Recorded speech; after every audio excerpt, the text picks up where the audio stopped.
Okay, it's been broadcasted already. Thank you, Ignacio. And I'm gonna start the recording of the session. Yeah. Thank you. To the cloud.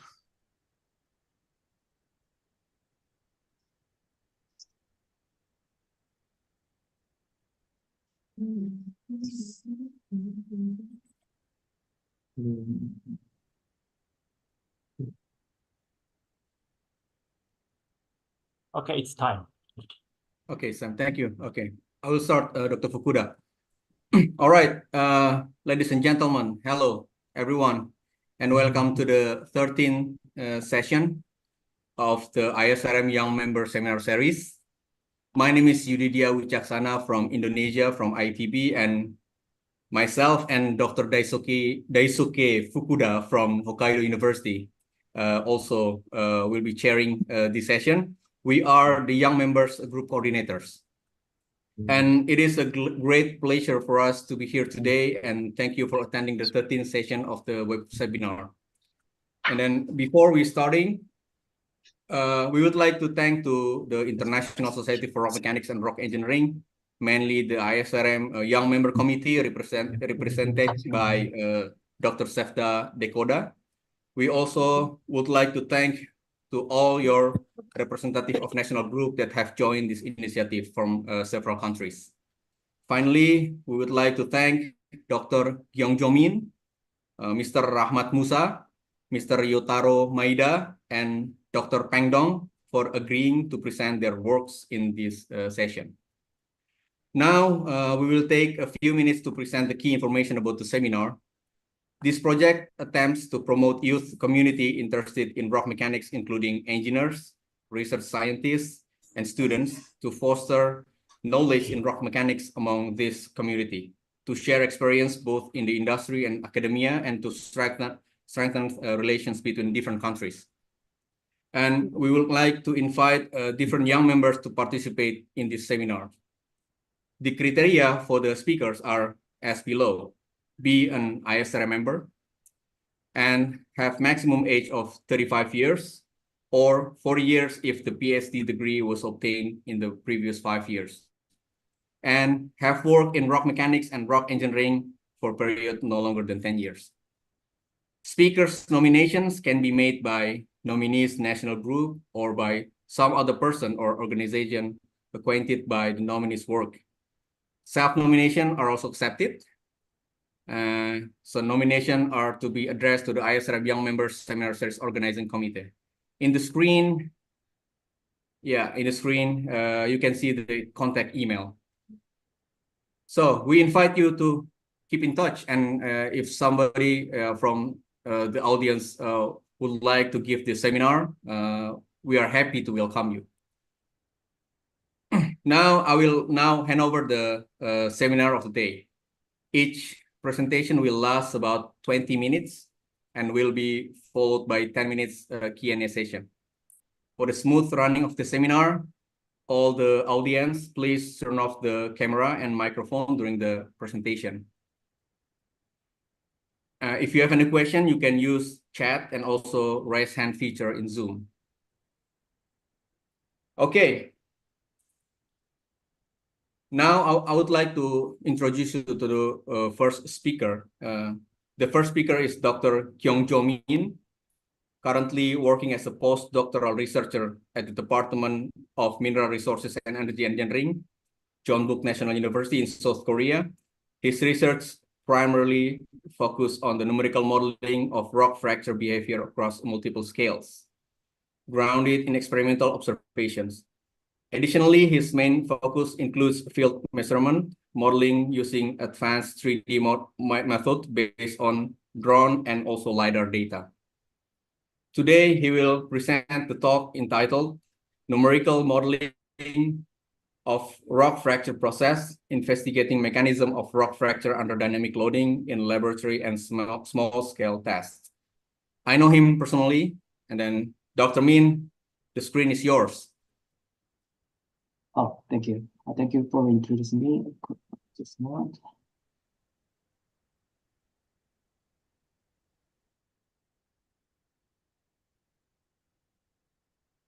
Yeah, could you see my screen? Yes, you can start.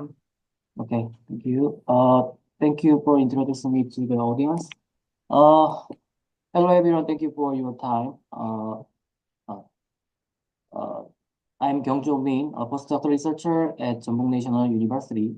I'm happy to present my research in the ISRM Young Members Seminar Series, and my research topic is the numerical modeling of rock fracture process to investigate mechanism of rock fracture under dynamic loading in laboratory and small-scale tests.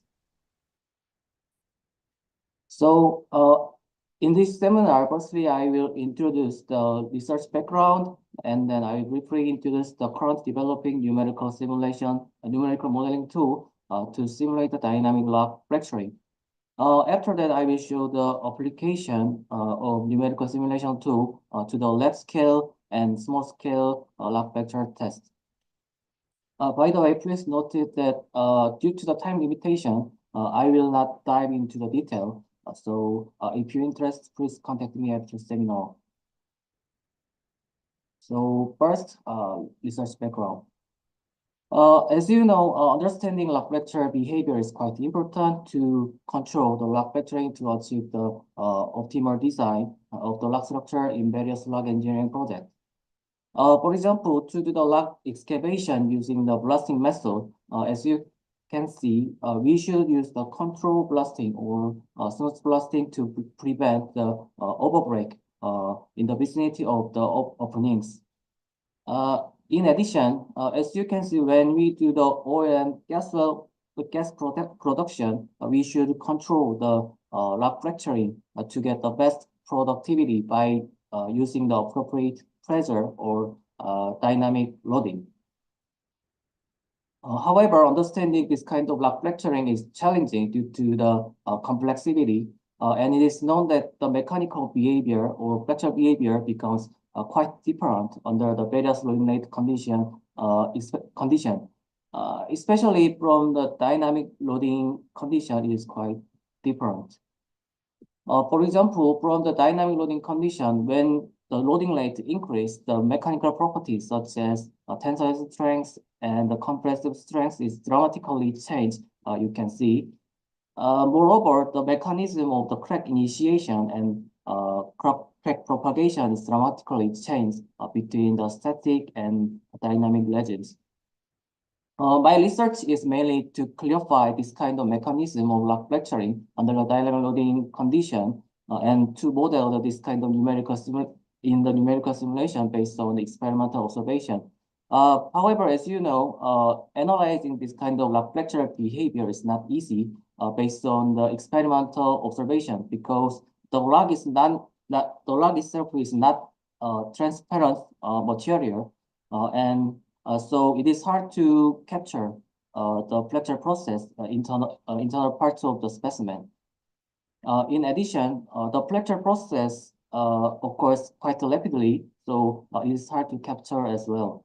So to solve this kind of problem, numerical simulation method is widely applied to analyze the dynamic rock fracture process because it can visualize the best fracture process and can consider various experimental conditions and can provide extensive numerical analysis research. However, in my opinion, the current development numerical modeling tool seems to be not proper for modeling dynamic rock fracture process. Normally, to model the rock fracture process, continuum-based modeling tool is widely used because there is much of reliable software such as the LS-DYNA, Autodyne, and Abacus. In addition, it can be powerfully implement with the other mechanical modeling such as the thermal and hydraulic mechanics as you can see.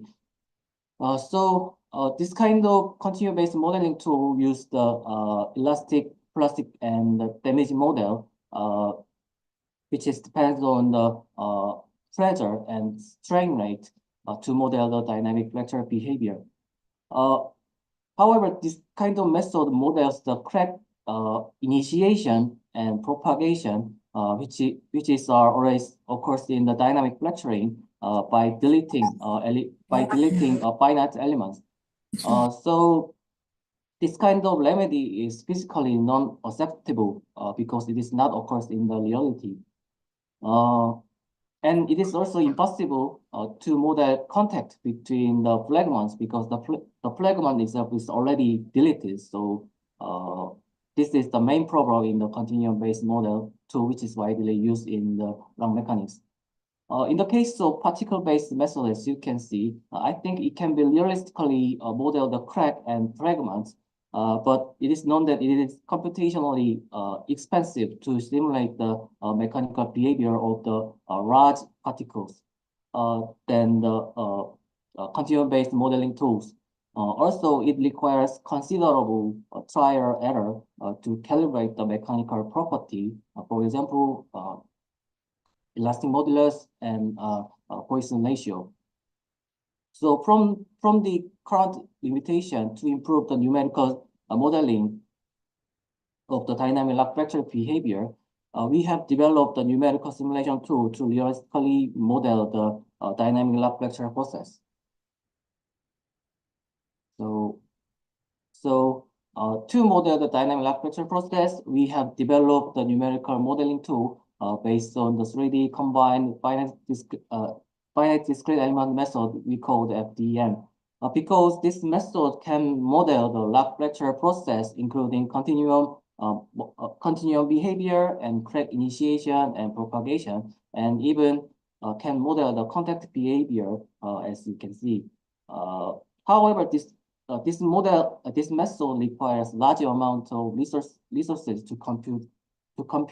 So parallel computation scheme using the GPGPU is applied in this numerical simulation tool. So based on this development of numerical simulation tool, I have modeled the left scale log vector test to analyze the dynamic log vector process in left scale log vector test.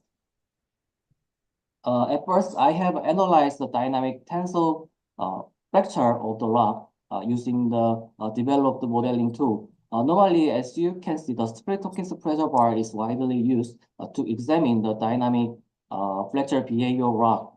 And there's many methods to evaluate the dynamic tensor strength using the SHPB. In my case, the Sparling test is performed to observe the dynamic tensor fracture behavior under the high strain rate regime. And it is also modeled by the developed modeling tool. So as you can see, the Sparling test is performed by using the Hawkins pressure bar system. As you can see, measuring the free surface particle velocity, we call FSPV, using the laser displacement sensor. Based on the FSPV curve, we can evaluate the dynamic tensor strength and the corresponding strain rate using the various evaluation methods, as you can see. However, based on our experience, every evaluation method shows the different values. So this is my motivation to do the numerical simulation to clarify why this kind of discrepancy occurs and to observe the dynamic tensor fracture behavior. So this is the numerical simulation model of the Sparling test, as you can see. And this is the input parameter used in the 3D FDM for simulating Sparling test. So yeah, this is the numerical simulation result. As you can see, the numerical simulation result seems to be good agreement with the experimental result in terms of the fracture pattern and the tensor strength and its corresponding strain rate. So at that time, we conclude that our numerical simulation tool can be effectively used to analyze the dynamic tensor fracture behavior of rock in the Sparling test. And finally, we have clarified why this kind of discrepancies occurs in various evaluation methods based on the numerical simulation result. The discrepancy maybe comes from the evaluation ranges of the strain rate in various evaluation method, as you can see. So, and the local strain, which is acquired in the numerical simulation, can be effectively used in the experiment because the local strain rate known as the most precise value in the experiment, but it is hard to measure due to the limitation of measurements such as easily fracturing of the strain gauges, and it is really hard to estimate the fracture position in the experiment. Let's go next. And this is another application of numerical modeling tool. As you may know, the rock has the anisotropy due to the existence of the internal microcrack and porosity and granular structure in landmass. And especially in the case of granite, have the anisotropy with the three dominant microcrack plane, which are perpendicular each other. Actually, this research mainly start from the to clarify why the effect of anisotropy is dissipate under the dynamic loading condition in various previous research. So currently we are talking about the fracturing, and as you know, the fracturing is always composed by the three modes, as you can see. Firstly, we determine to do the dynamic mode 1 fracture toughness test for the anisotropic log in this study. So to do the dynamic mode 1 fracture toughness test, we have select the SNDB test as you can see, because it is applicable to our SHBB system, as well as relatively easier to manufacture the specimen than the other method, as you can see. So for our study, we have performed the static SNDB test using the MTS machine, and as well as we have performed the dynamic test using the SHBB system, as you can see. So, and we also prepare the granite specimen, you can see, and we especially manufacture the specimen by setting the fracture plane to be orthotropic surface, as you notice. So, and finally, we perform the test and we compare the mode 1 fracture toughness under the various anisotropic plane and under the quasi-static and dynamic test. As you already noticed, when we compare between the static and dynamic test research, the anisotropy is dissipate in the mode 1 fracture toughness under the dynamic loading condition. And we also compare the resultant fracture pattern between static and dynamic test. As you can see, in the case of dynamic test, we can see the more flat and constant fracture pattern are presented. So after that, after we complete the experiment, we have performed the numerical simulation. As you can see, we have modeled the quasi-static ascending test as well as the dynamic test in this study. And to model the anisotropic rock in the FDM, we have incorporated the U7 constant scheme we call the NSCS method, which is suggested by the Nara et al. In the 3D. We have incorporated in the 3D FDM. So this method, briefly speak, this method can model the anisotropic rock based on the measured P-wave velocity, and finally we can determine the elastic constant of the elastic model to model the anisotropic rock. So this is the elastic constant finally determined based on the NSCS method, as you can see.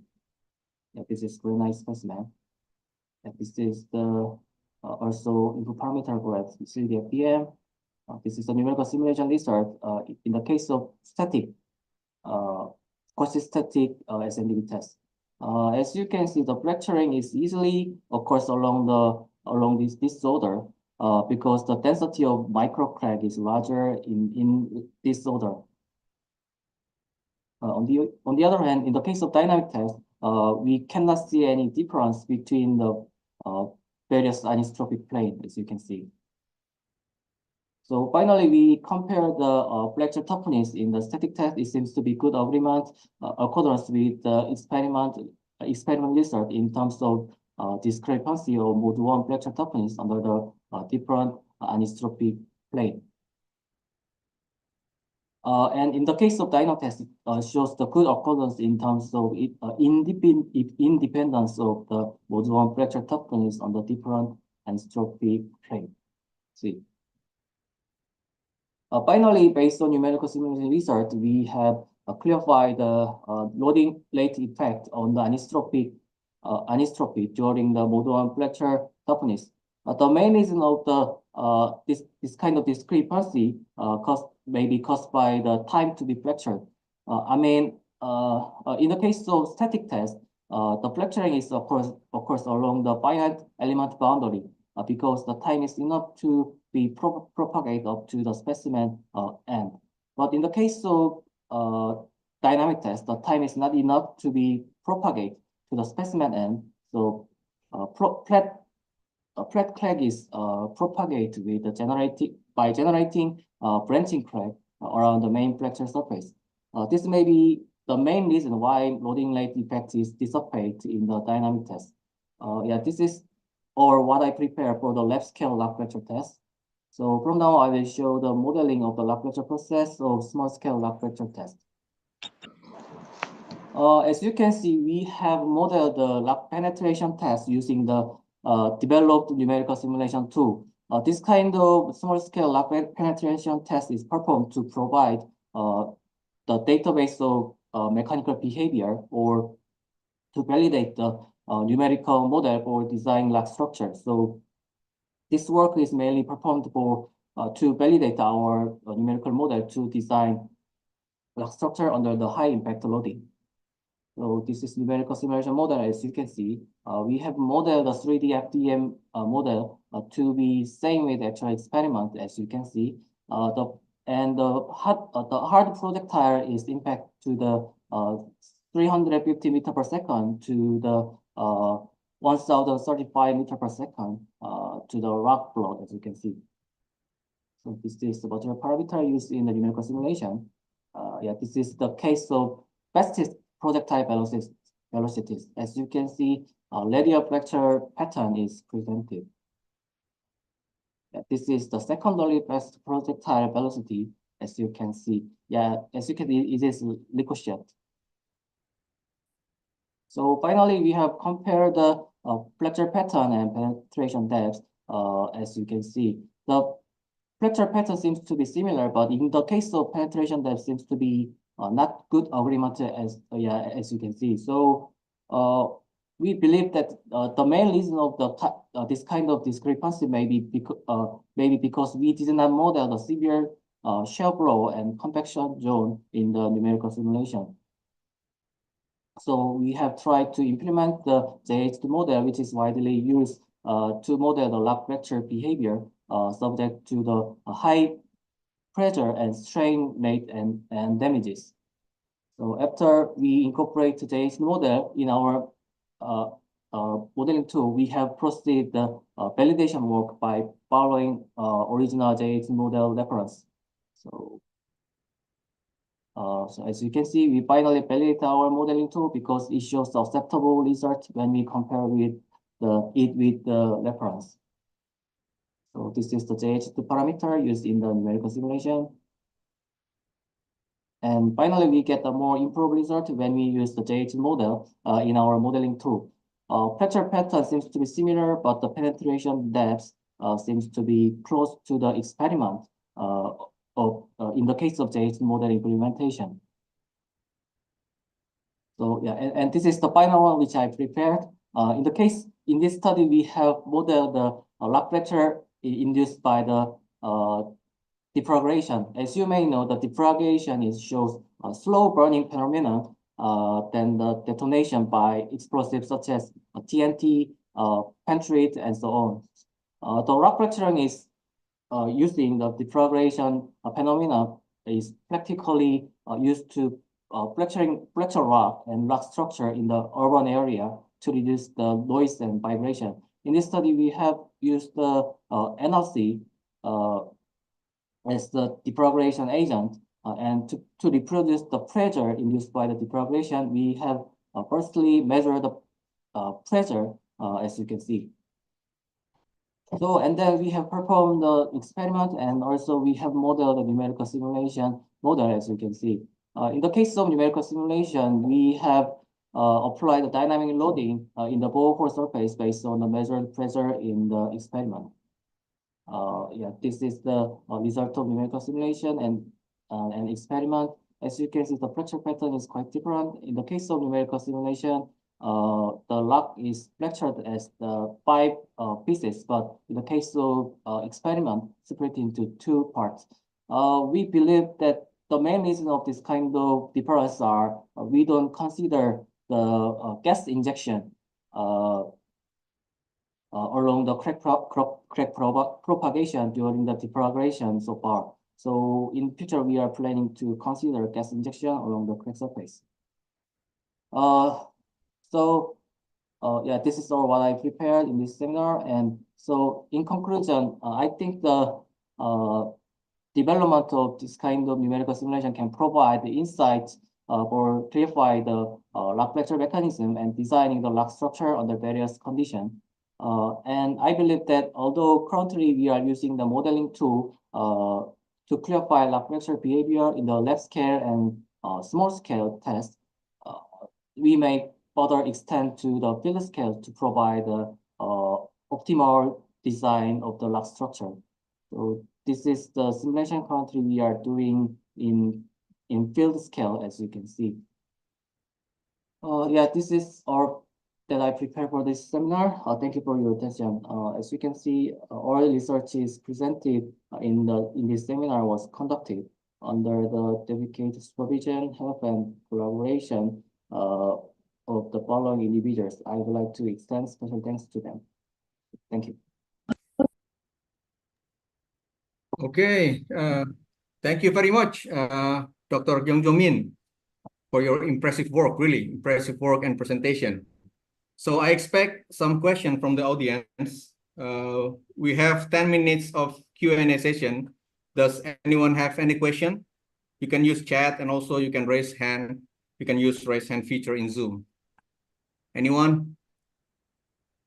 If any one of you have question, you can just raise hand or open your mic directly. Okay, maybe while we're waiting for the question from the audience, maybe I will try to ask some question to trigger the audience. Maybe, can you show me the page 40? I guess you have plenty of option to use the constitutive model, right?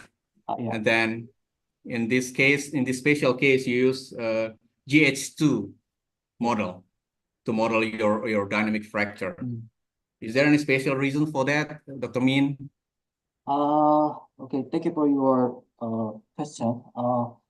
Actually, there's much of constitutive model for the brittle material subject to the high confining pressure and high strain rate for brittle material, such as the RHD model, KNC model, HJC model, including JH model. However, I believe that without the JH model, the remaining constitutive model seems to be for concrete material rather than the rock material.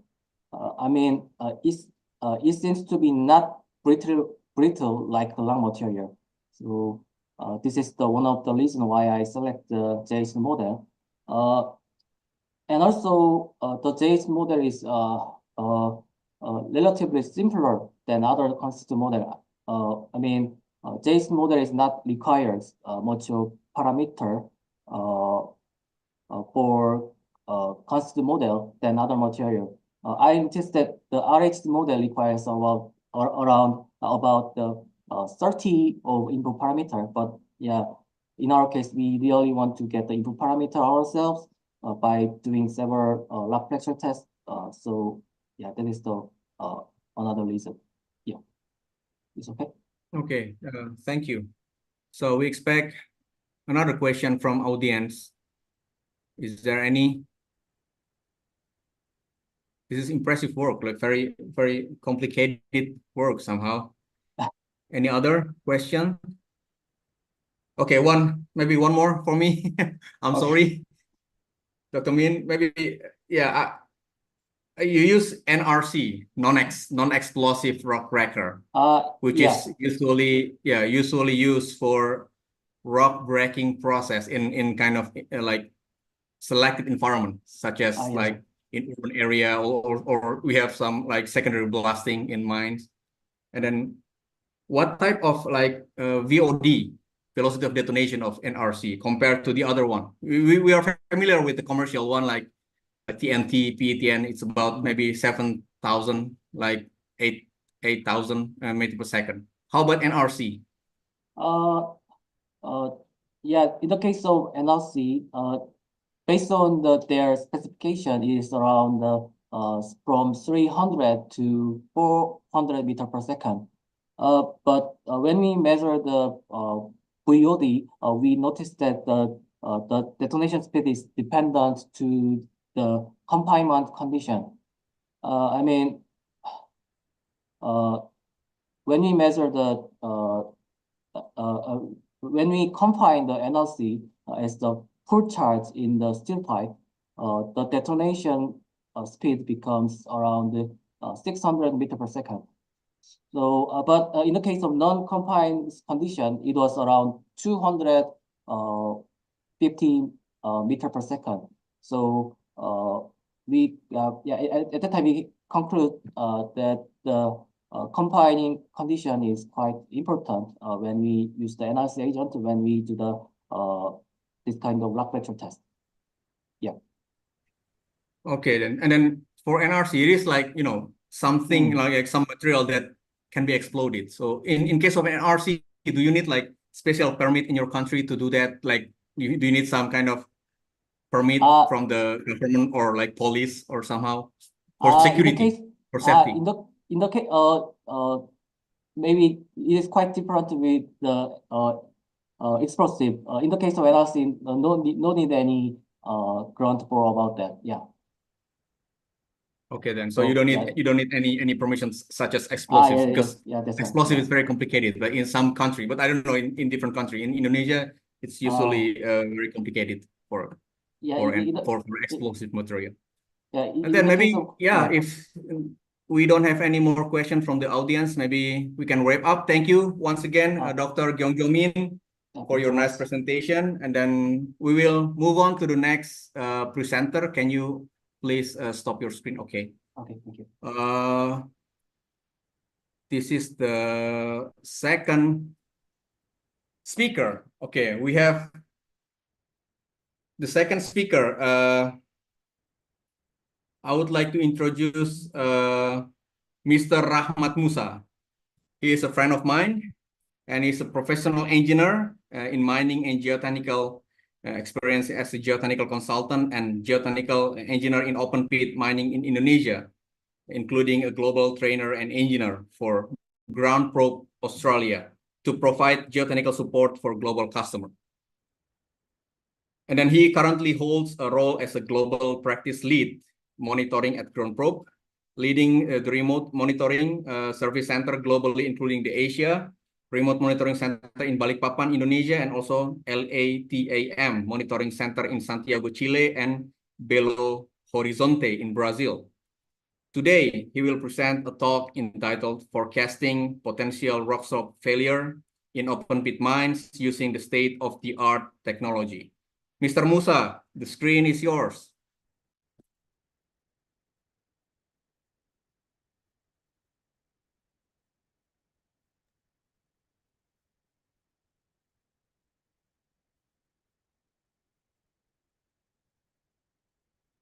Your voice, we couldn't hear your voice, but your screen is okay. Not yet.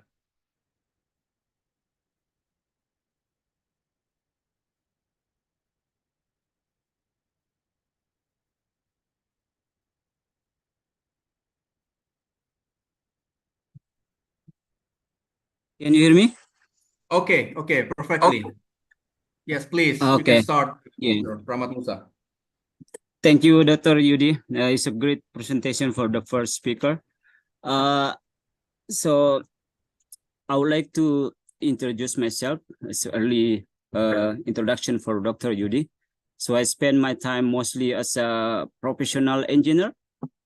So basically, we are as a practitioner is quite different with mostly what the rock mechanics practitioner do in laboratory tests. But some of the we actually the one who using the research, the result of the research, and work closely with the academic to find and learn together, as I always share and discuss with Dr. Yudi. So I would like to share this this topic about how we can actually forecast a potential rock slump failure in the open pit mine. I'm focusing to use the ground-based radar as a technology to be able to forecast the potentials of rock slump failure. So yeah, as we know, open pit operation is a complex work where involve a lot of process where we started from exploration and up to end to the operation, and finally we start the mining operation. We start digging, loading, and removing the overburden and find the ore or the coal. And then during that period, we will dealing with some of the challenging process through the external factor through substability, including like a blasting event, or in some of the countries we considering rainfall event. So it's very challenging in depending on the materials that we are working, and then substability is very important to consider when we consider that in the first process before we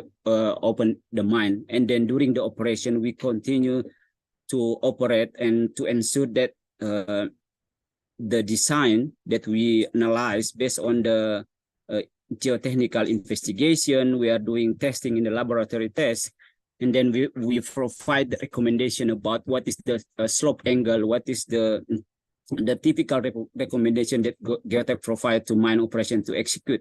But during the process of the execution, then we will find this or the anomaly sometimes, because we are dealing with the rock mass.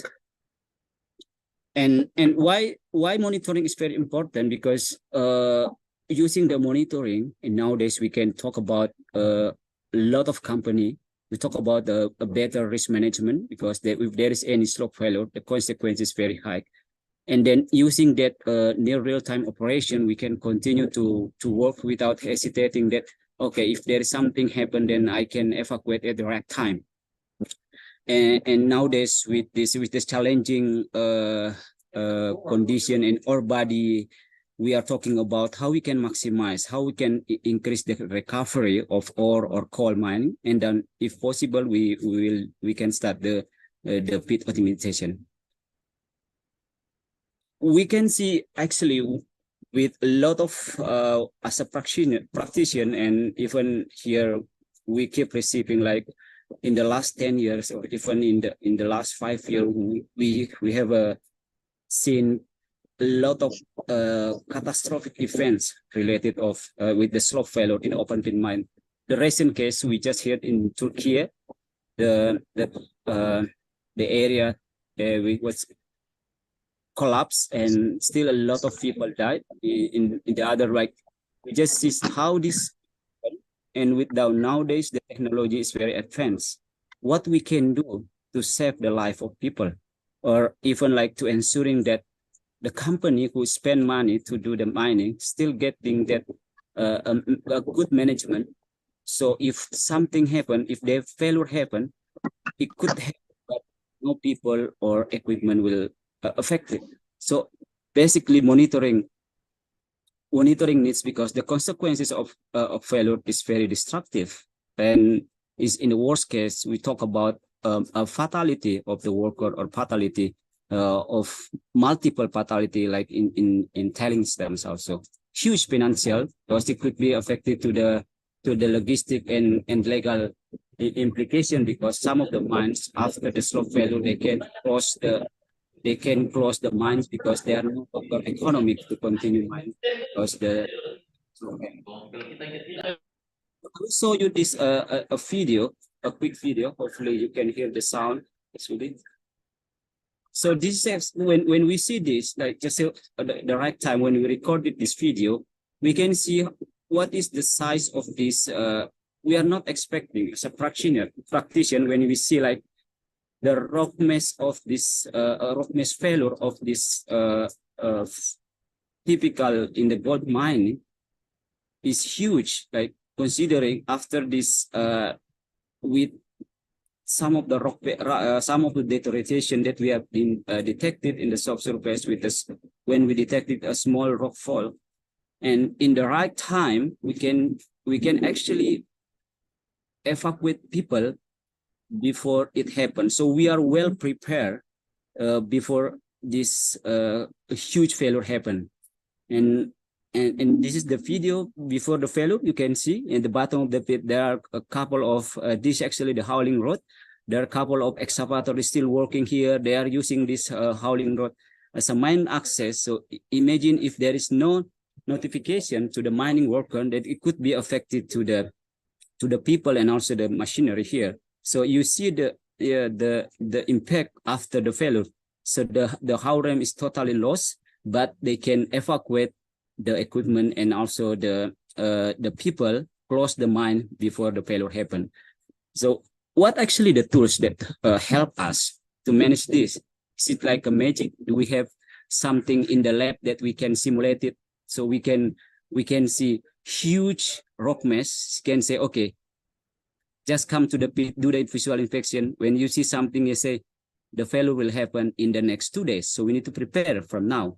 Or the failure could happen in the next 3 hours. So prepare now. Do we have a right time, enough time to evacuate our excavator? Because it's the travel time to safe zone. So I'm talking more about this case example so we can learn together.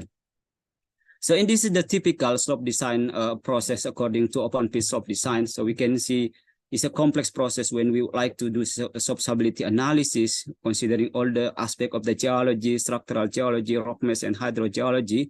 So we can follow up the demands, and in the end, we provide the slope stability analysis, and then we provide the final design for the execution. So during the implementation, we have this a small part, and the last part of the slope design process is monitoring. So it means when we provide the recommendation, we are still expecting some of the risk could be happen. So that's why we have this like our last gun. Monitoring is our last gun and our eyes to keep monitoring in the near real time.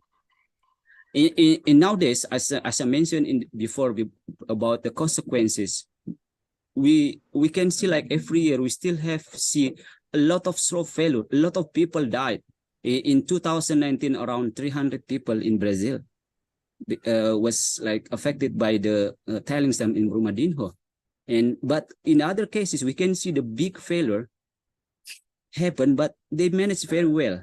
So this is actually the reason, one of the aspects that they are actually investing, and they are using this combination of the technology and monitoring tools now is very advanced. I can say like from putting like a simple crack meter, you can use that simple, and to the like a point monitoring using a manual total station or using the robotic total station, and advanced most advanced now we can use the ground-based radar even without putting the target or even without sending the signal or the signal to the target. We can monitoring using the satellite, which is covered a large area. So there is no reason why we could miss. So it is about how the company actually, or even us as a professional engineer, both in open pit or we are in laboratory, to keep saying or to keep pushing this to the shareholder or to the one who make a decision about we have a very advanced software, or we are already running a massive simulation in the laboratory, but there is a still risk there. So we need to have a proper monitoring and a competent person to be able to provide this monitoring. So, and I will talk more about what is the step of the art technology that we are using for this example in this case in this presentation. So in this presentation, we are using the ground-based radar. So how does the ground-based radar measure the deformation? So basically they're sending signal to the wall, and if there is no changing of the surface of the wall, it will receive bounce back to the radar. Once there is a movement in the surface, it could even move in several millimeters to the failure. So when the radar sending another signal, so there will be a difference of phase change in the second signal that bounce back to the radar. When they compare it to the previous phase, then it will be recorded as a deformation. So the two signals will be interpreted as a deformation, and it will be showing in the our deformation heat map. We can overlay with the visual image. So this is how it works. So I'm copying the example of 3-dimensional ground-based radar. So using this, it will be rotating to vertical and horizontal. And then we can have elevation and azimuth. And by the time each scan, we call it a scan. The scanning time is depend on the scan area. So it is like a cumulative movement. So we will have a simple graph about deformation versus time. So this is how we measure the deformation. And then we can have a heat map here between overlay visual image and deformation, which is we can change the magnitude of deformation, and we can visualize in a 3D. So we can see, okay, this wall is moving because a different color, different heat map. So I can more focus this, or even I can have increase my visual inspection, so I can confirm what happened in the field.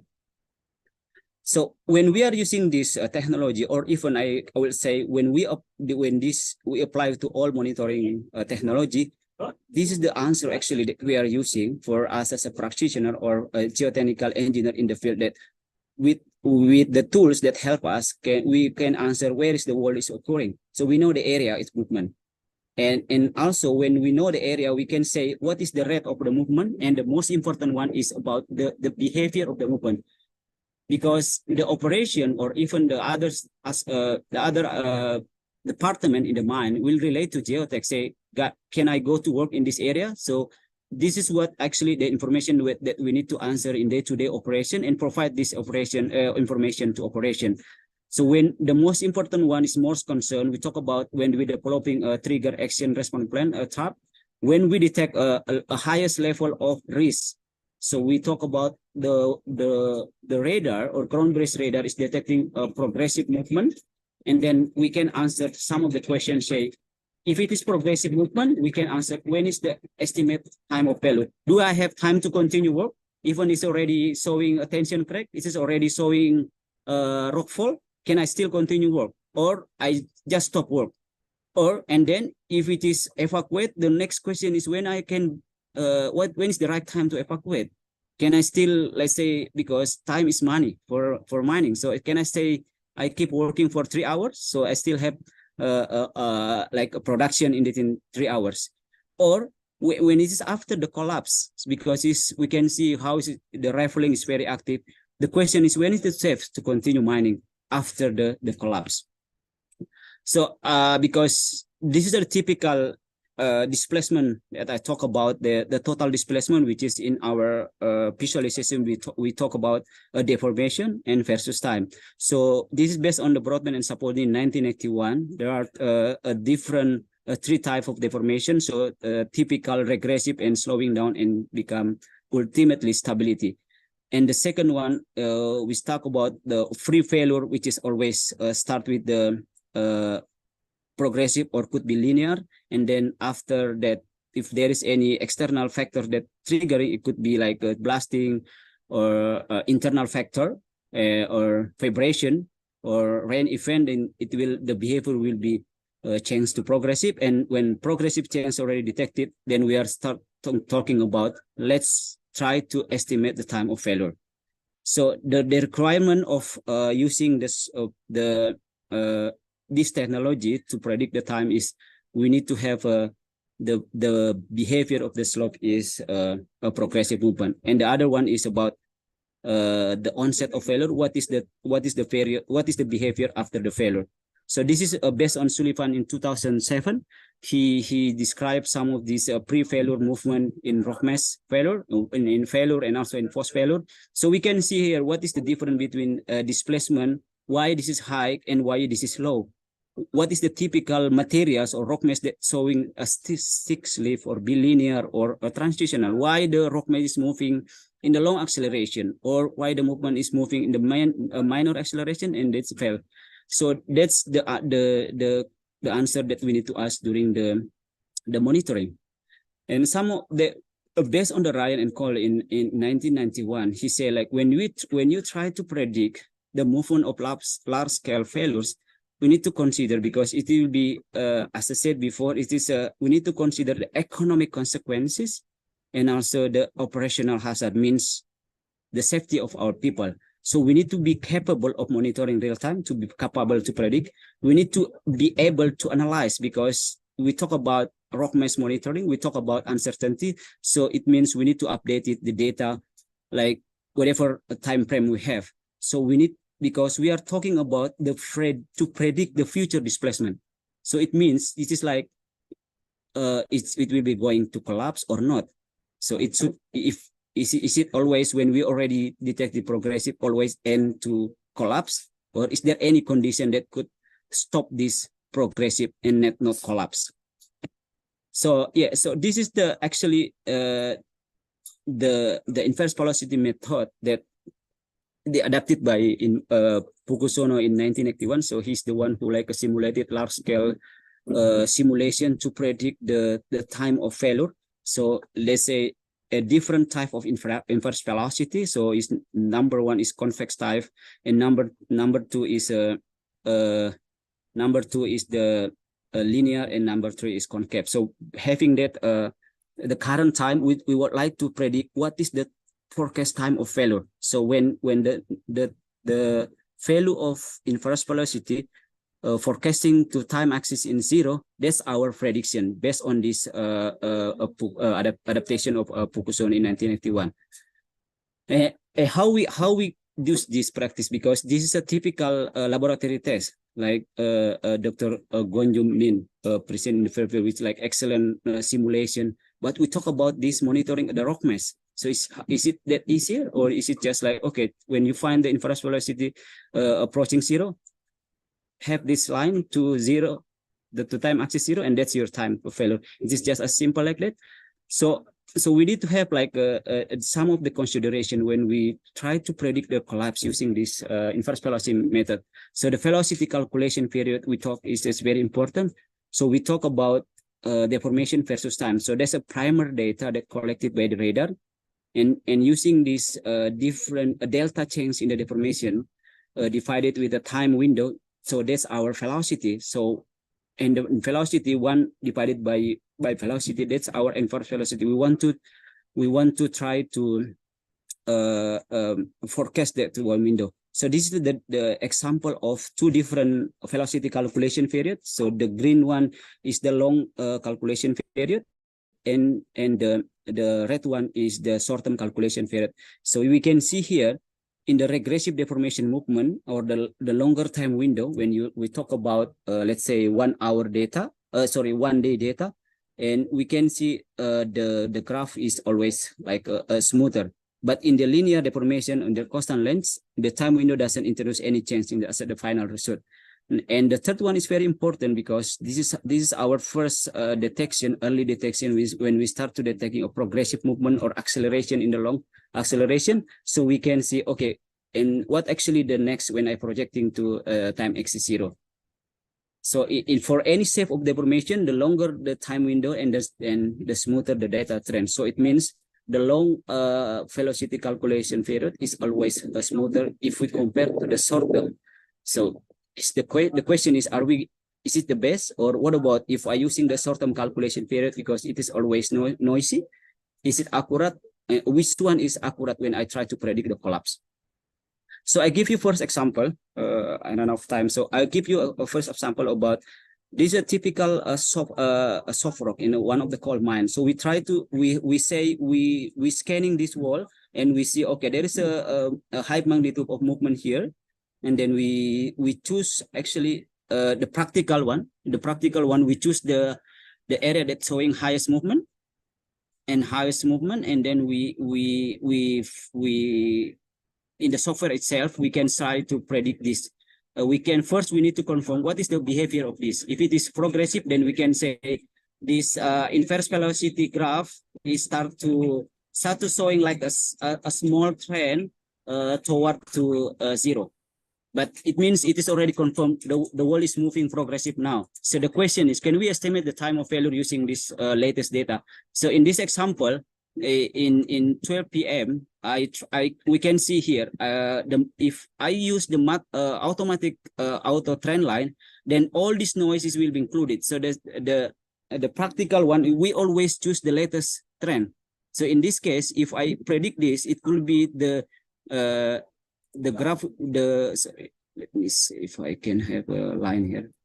So the graph, it could be like going to this, okay? But in practical, we always focus to the latest change in the deformation in the inverse velocity, because this our reference to say, okay, this is the latest update, and then try to forecast it to time axis 0. Okay, and so and then we continue monitoring. So if the data is changing, let's see. So if the data is changing,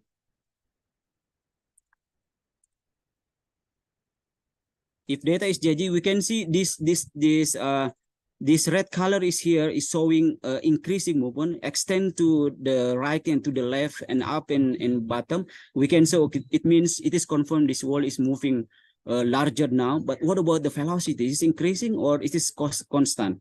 So here I see like 7 hours. In the next 7 hours, when I updated this graph, I can see it is very clear now. The velocity is smoother to 0. In this case, I'm using the inverse velocity over 60. So in this graph, I try to estimate, okay, when I use time axis 0 as a future inverse velocity or future displacement, this is my time of failure around 9:36 p.m. And then the actual failure based on the data is around 9:40. So it is more or less 4 minutes. That actually is very accurate prediction when we talk about a massive failure, and when we talk about a complicated mining operation, evacuating people. In common operation, we usually like, okay, one day when we already detect the progression, we already stop. But some of the mines like, okay, continue working, continue monitoring. What is our prediction here? So it means we would like to try to find a balance between economic value and also the safety. But always, mining is safety is our number one, our priority. So this is the final data. Actually, when this wall is approaching to the final time of failure, we can start to see a drop in the coherence. Coherence is a changing in the range and magnitude. So we can see some of the raffling. So using this ground-based radar data, we can simulate the failure mechanism. We can simulate how this wall from stable deforming to be a collapse. Where this area is moving first, what is the typical movement, and then size is growing, and then after that we can see the totally in 940 and this totally collapse in the whole area. And this is it. We can see the complete graph of bridge and supportive from free failure, the transitional, linear movements, constant movement, and then it is growing, progressive, and then failure, and then we can see force failure showing a stabilization or regressive, and then it will continue after the wall is stable. And the other case about the hard rock mine. So in this case, I say like, this is my inverse velocity data, and my latest data is 7 a.m. in the morning. And I say, okay, when I predict 9:30 p.m., my time of failure, I talk to operation. How long you need to evacuate your all equipment from affected area? Let's say I need only 6 hours. So, okay, let's continue to monitoring. Once is when there is nothing changed, then you can have that time frame. So we are not saying like progressive evacuate now. No, with the confidence that you have, all the practitioner, we can say you still continue working, but you need to listen us because we keep monitoring. So in this case, they continue monitoring, and then 11 a.m. already clear, no movement, no mining activity, no area, and then it is collapsed around 9:41. It's early. The prediction is early, but it is very good in terms of the safety of the people and also the economic value because they still can continue work up to 11 a.m. So this is actually the example that I talk about. If you read this is the biggest open pit slope failure that occurred in Bingham Canyon, around 63 million occurred. And this is a good example that people talk about, keep sharing this because this is showing how the technology and how the people behind this combine all the monitoring tools available. Let's say, imagine 63 million, huge, like even like trigger like a earthquake in the local area, but no people died. So it is well proven that technology now we can save the life of people. So yeah, so this is the consideration of the velocity. So we talk about what actually the disadvantage and advantage.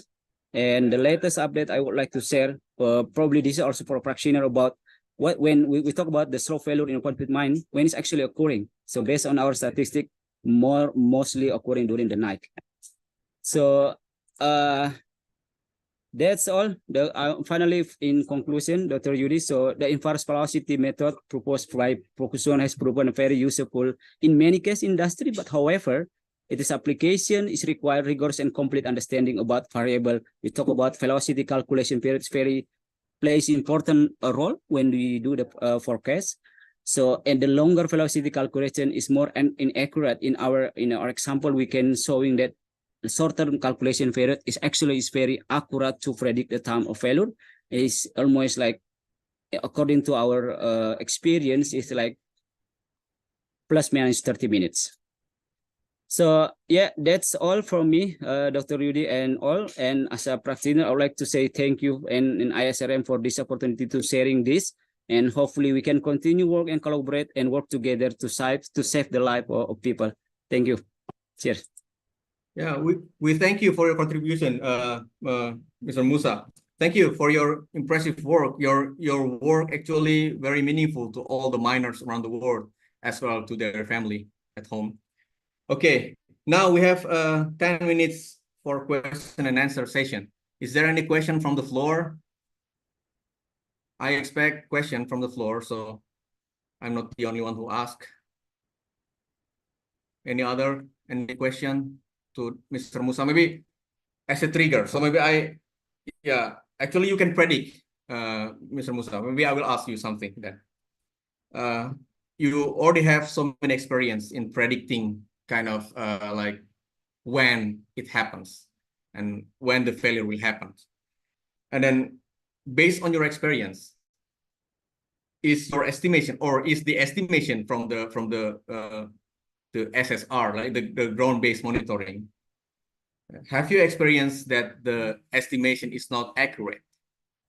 If it is not accurate, do you think what is the problem? What is the cause of it? Thank you. It's a very good question. Actually, it's a day-to-day life that we are facing. So when we talk about, as I said, I mentioned, like when we talk about the progressive movement, when we start to predict the collapse, one of the key aspects is about continue to updating. So we are not just like detecting progressive movement and we leave it.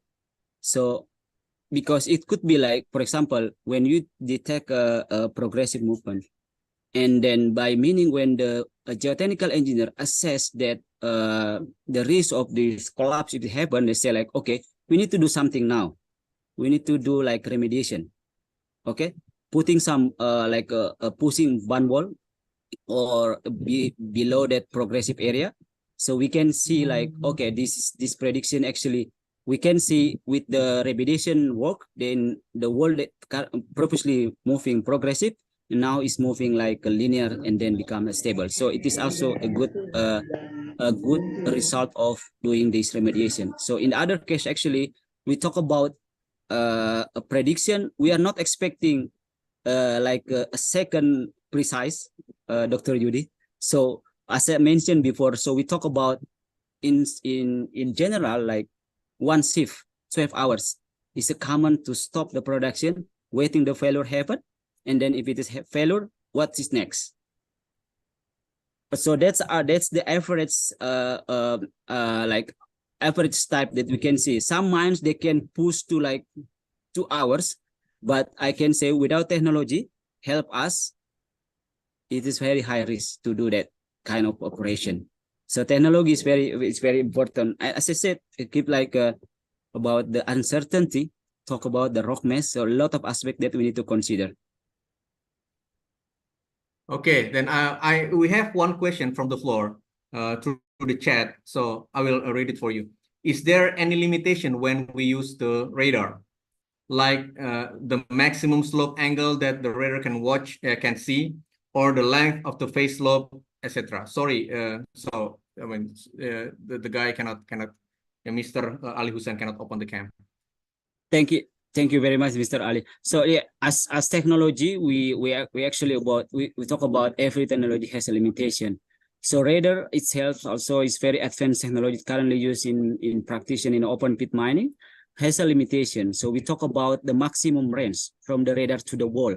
So current radar, I can say like around only 5 kilometers. So if you put your radar to the wall, is like farther than 5 kilometers, then you cannot get the maximum value.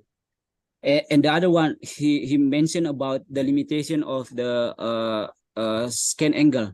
So in nowadays, there actually available radar 360 degree, 360, but you need to put the radar in the bottom pit, where usually that area always active with blasting and mining operation. You cannot accept keep evacuating your radar during the blasting. So that's the other aspect that we need to consider. And even I can say in very extreme atmospherics, it could also affect it during that, like lightning or like a typhoon, or in the tropical country with very challenging condition, very severe atmospheric condition, it could be affected to the radar. So, but remember, ground-based radar now is using the technology that without putting target like a prism on the wall. So you just put the radar and scan it and leave it. You can monitoring anywhere around the world as long as you have the internet. So that's what we are doing in day-to-day basis. Hope that answered the question, Mr. Dr. Yudi and Mr. Ali Hussein. Yeah, okay. I think it's pretty clear. So, okay, thank you once again, Mr. Musa, for sharing your expertise in this event. Okay, maybe I will hand over the control to Dr. Daisuke Fukuda for the next presentation. Please, Dr. Fukuda. Okay, thank you very much. Can you hear me? And can Yes, you hear clearly. me? Okay, thank you. Yeah, I have shared my screen here. Okay, my name is Daisuke Fukuda from Hokkaido University, Japan. I will chair the third and the fourth presenters. Thank you very much. Okay, let me introduce the third presenter of this webinar. The next presenter is Mr. Yutaro Maeda. He's a student in doctoral course at the Division of Global Architecture, Graduate School of Engineering, Osaka University, Japan. And he's a member of Japanese Society of Rock Mechanics. He completed a master's degree at the same university in Osaka University in 2023. And from next year, he will continue his research as a research fellowship for young scientists of Japan Society for the Promotion of Science. His research focuses on the numerical modeling of rock fracturing and coupled behavior within fractured rock. Today, he will present a talk entitled Numerical Simulations of Hydraulic Fracturing using water or CO2 for volcanic rock and geothermal condition. So, Mr. Maeda, the screen is yours. Okay, I'll share the presentation. Yeah, I can see that clearly.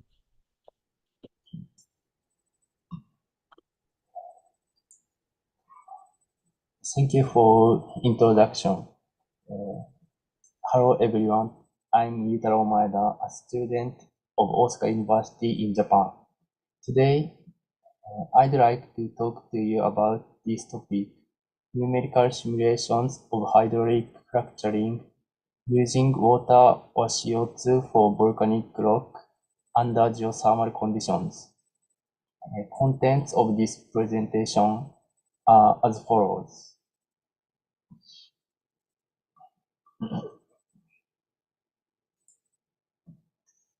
First, I provide some background.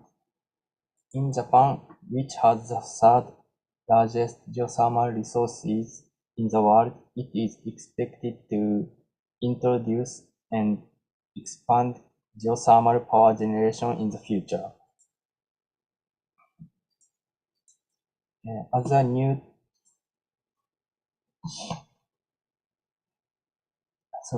As a new technology to promote geothermal power generation, recently enhanced geothermal system (EGS) has been attracting attention.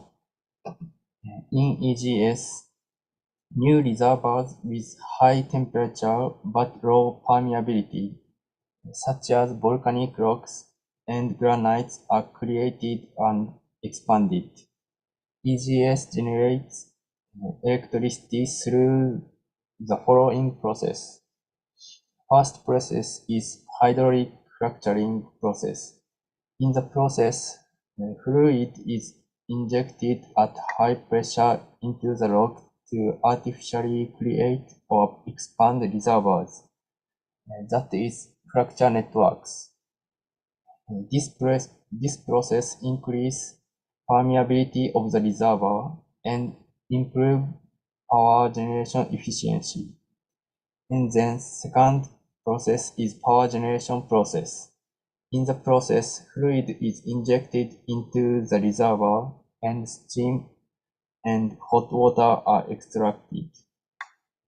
How the fracture network is formed by hydraulic fracturing will affect the performance of the following power generation. Furthermore, understanding the hydraulic fracturing process by actual measurement is difficult, so numerical prediction is essential.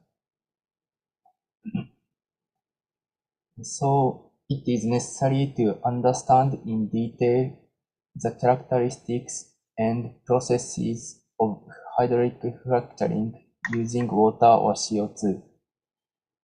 However, all previous studies have focused on granite, and those on volcanic rocks have been lacking. So it is unclear what fracturing phenomena occur in volcanic rocks under geothermal conditions. Therefore, our research group investigates hydraulic fracturing of volcanic rocks under geothermal conditions via lab-scale fracturing experiments and numerical simulations. In this slide, I explain the hydraulic fracturing. According to the previous studies, it is known to, depending on the injected fluid, the formed fracture characteristics are different. The upper row is about water fracturing using water as an injection fluid. The lower row is about CO2 fracturing using CO2. This column is about lab-scale experimental result. And this is about a conceptual diagram in the field. This is about aperture of fractures.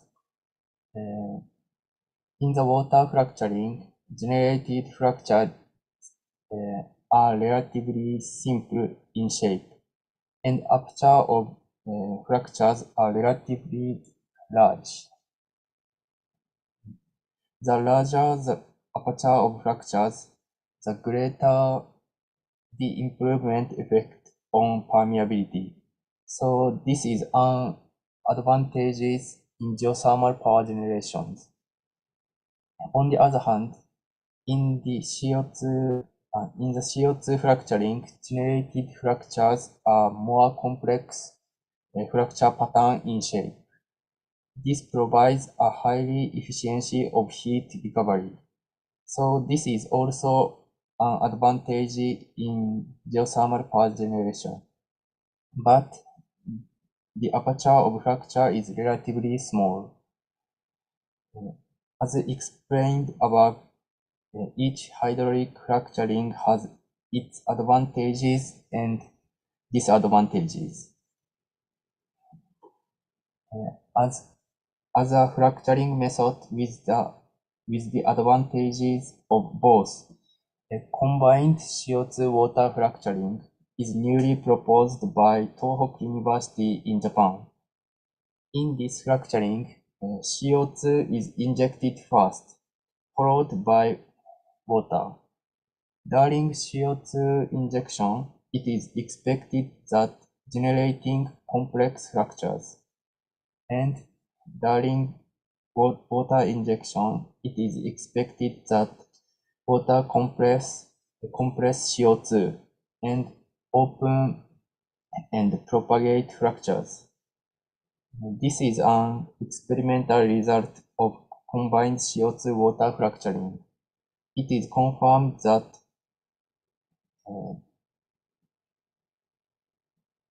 more complex fracture pattern and large aperture of fractures. So the combined CO2 water fracturing is expected to have significant advantages in geothermal development. But numerical simulations of combined CO2 water fracturing have not been conducted, and the detailed mechanism of this fracturing is still unclear.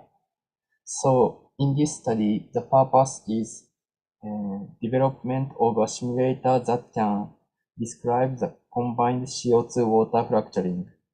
To this end, it is also necessary to be able to describe each of water fracturing and CO2 fracturing as well. From the next slide, I explain about the model. This is about the interaction between mechanical and hydraulic calculation considered in the model.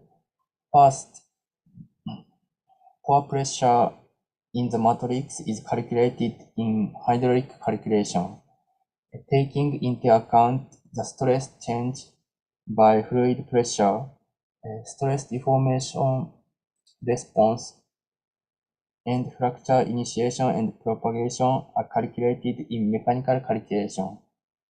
When a fracture is generated, information of the fracture is reflected in hydraulic calculation. Then fluid flow in fractures and rock matrix are calculated in hydraulic calculation. In this way, the interaction is taken into account and the loop calculation is performed.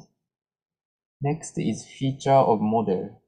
To accurately express fracture propagation in combined CO2 water fracturing, the model can describe the following points: fracture shape, surface direction, and permeation into the rock matrix, and two-phase flow.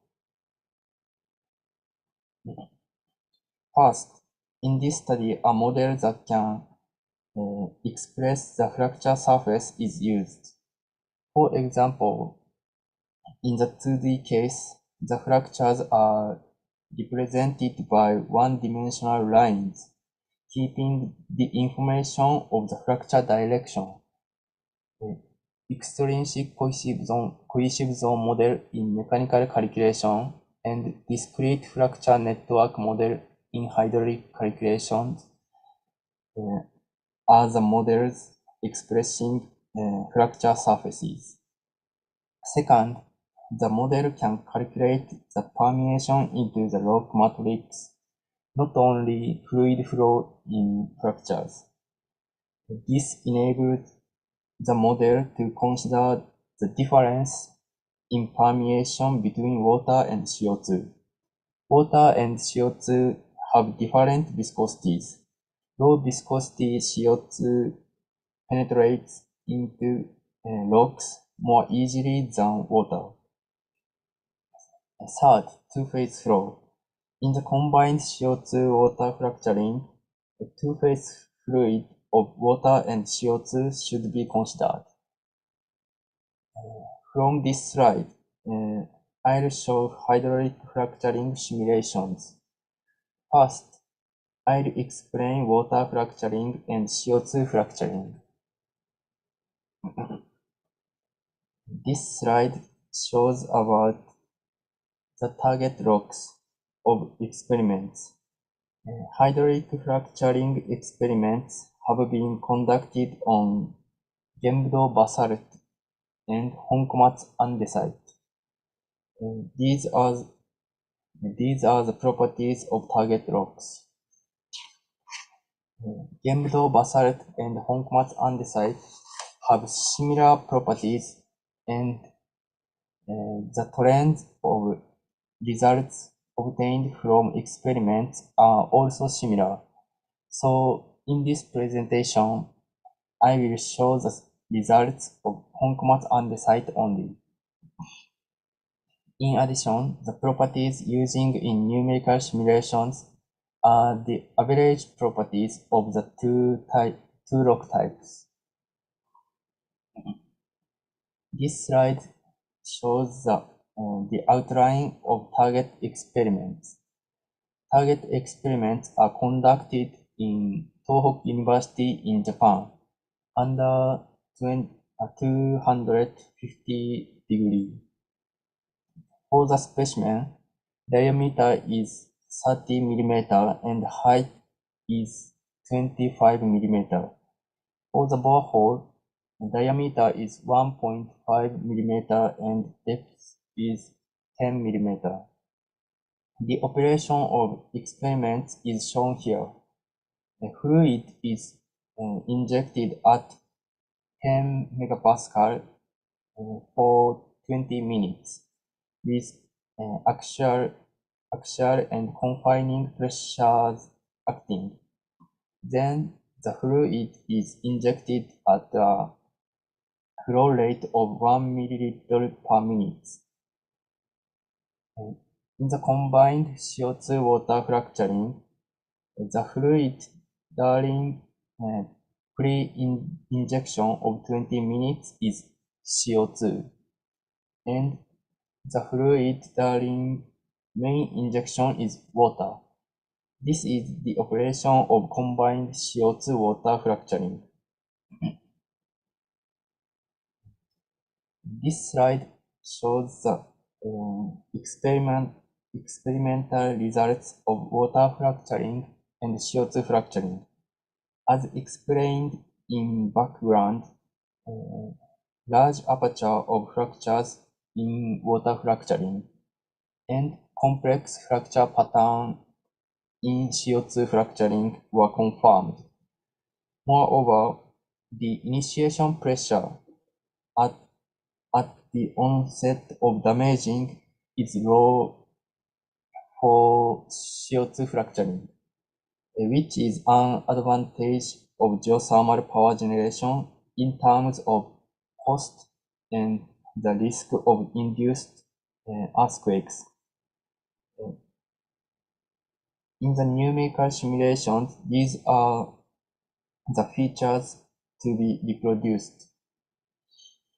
For the analysis condition, model geometry is set to 2D cross-section and heterogeneity of strengths is considered. This slide shows the simulation results. Animation of spatial distribution in aperture at specimen failure are shown here. The color contour indicates the aperture size. The simulation results are summarized in this table. As can be seen from the figure, CO2 fracturing generated fractures extending in 3 directions from the borehole and branching. That is more complex fracture pattern. In addition, a large aperture for water fracturing and low initiation pressure for CO2 fracturing were confirmed from the numerical simulation. These trends are consistent with those obtained in the experiment. Next, I will show the fluid pressure. In this slide, spatial distribution of fluid pressure at specimen failure are shown. The domain area in these figures show pore pressure in rock matrix, and the edge lines show fluid pressure of fractures. From the figure,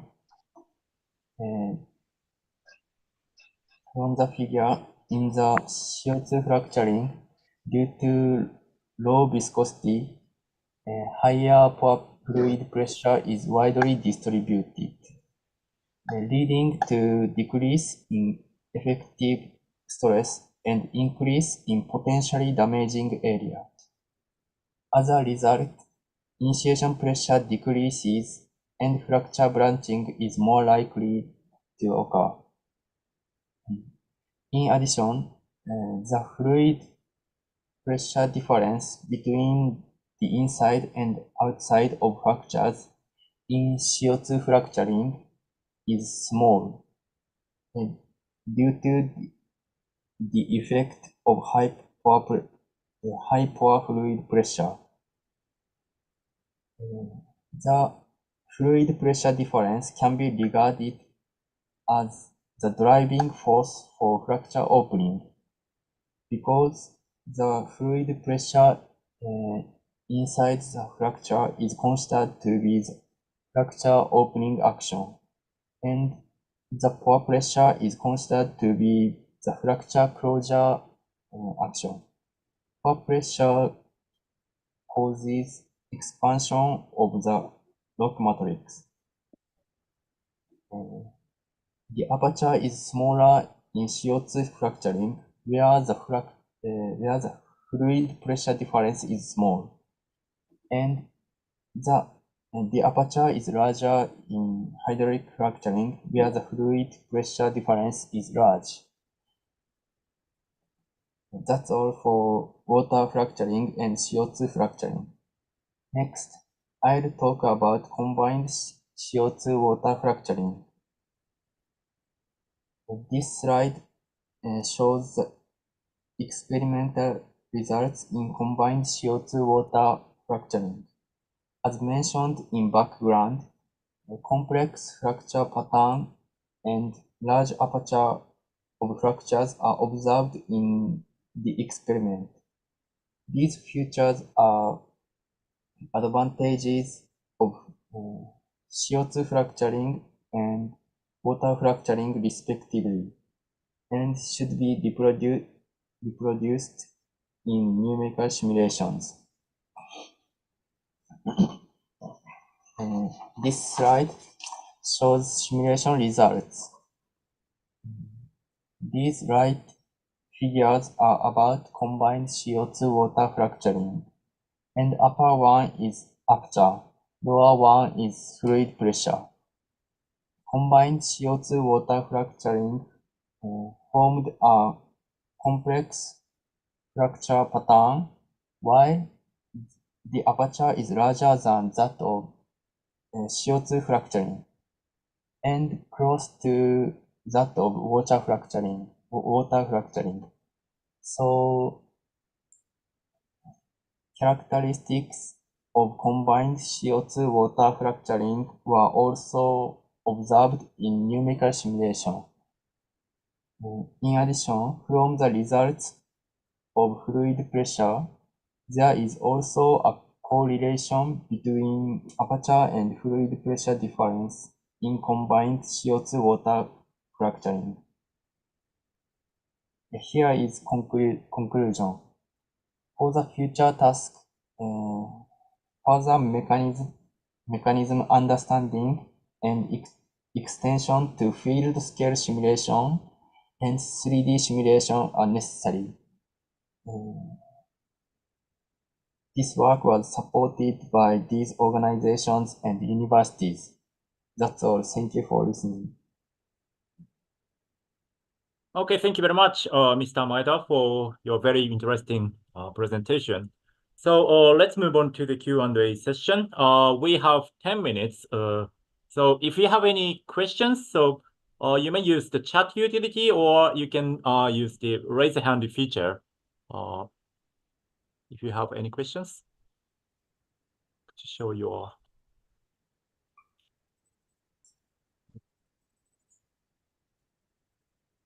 Okay, so in that case, yeah, while waiting for the audience questions, so let me ask you some questions. Okay, so first question is very simple. You use the 2D simulation, and I can see from your experimental results that you use the X-ray CT, and in the case of like CO2 fracturing or CO2 water combined fracturing, so your X-ray CT image shows the very complex in nature, even for 2D. So my simple question is that in the case of 3D, how the fracture pattern looks like. So, I mean, because I can see your 2D simulation is that while the hydraulic fracturing, water-based fracturing shows the very good similarity in terms of fracture pattern.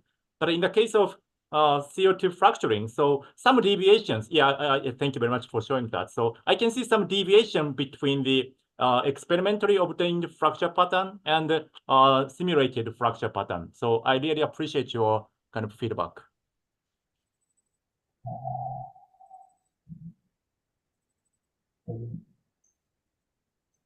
You mean the difference of 2D and 3D?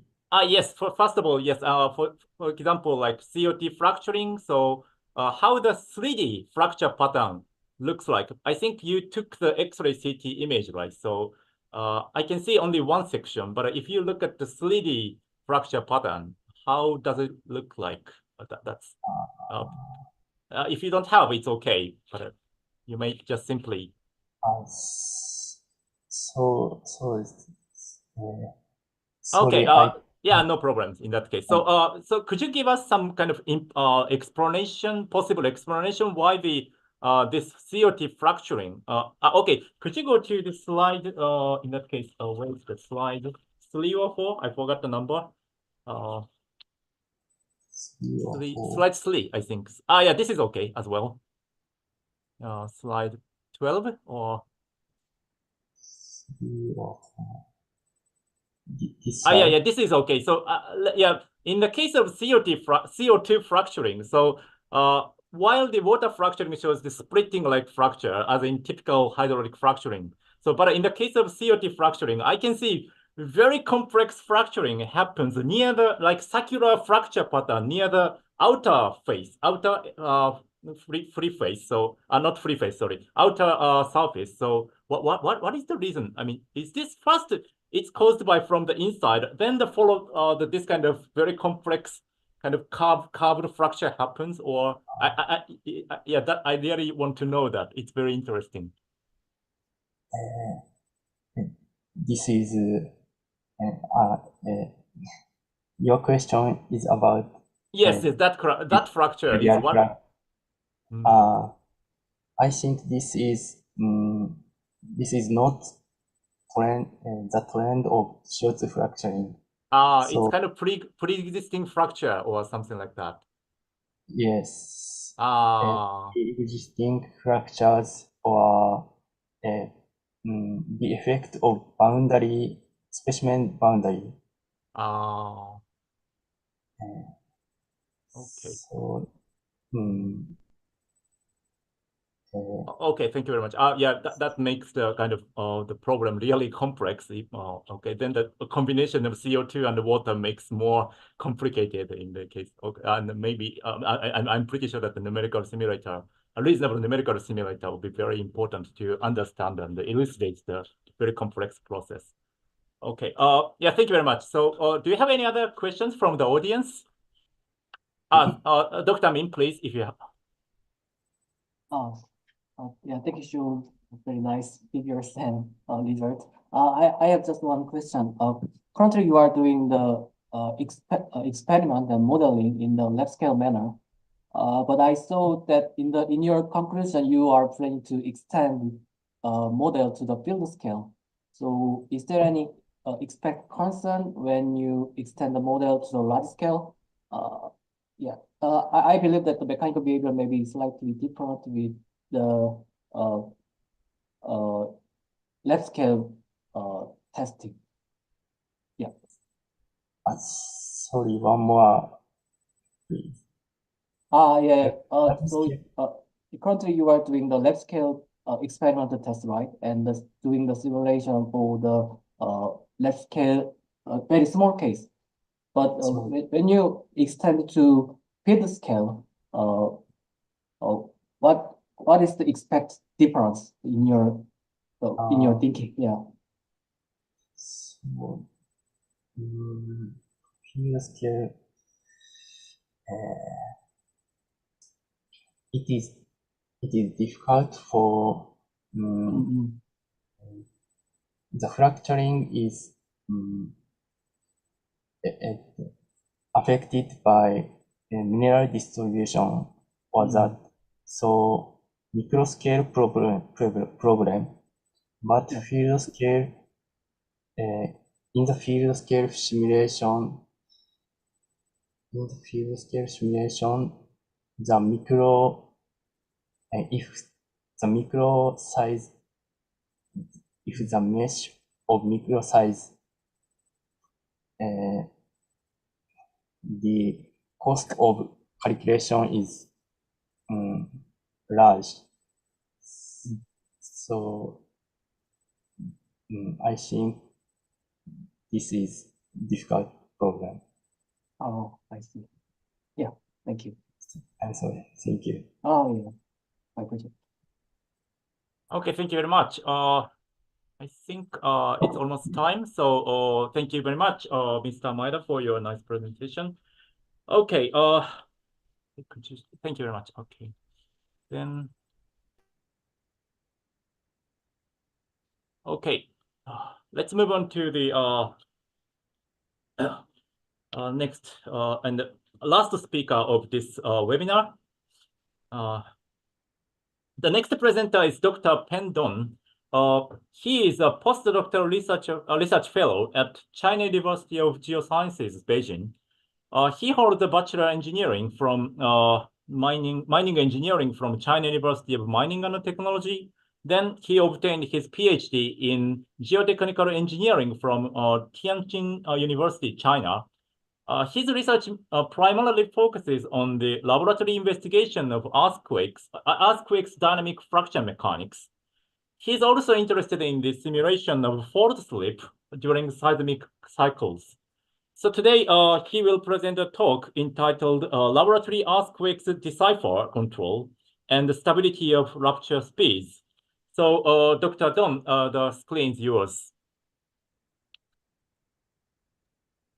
Thank you very much.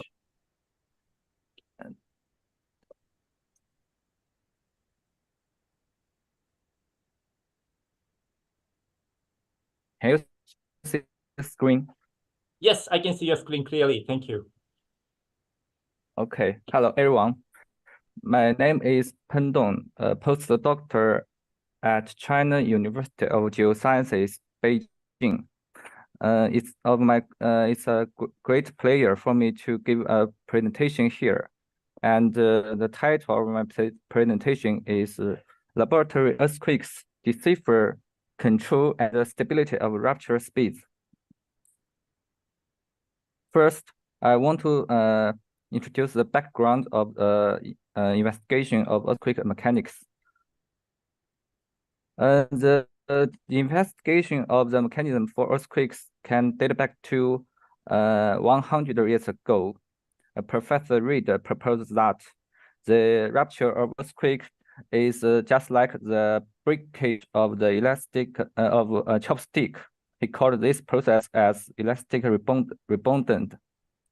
Then in 1966, Brace and Burley, based on their experiments on rock friction, and proposed that the stick slip is a mechanism for shallow earthquakes. Recently, in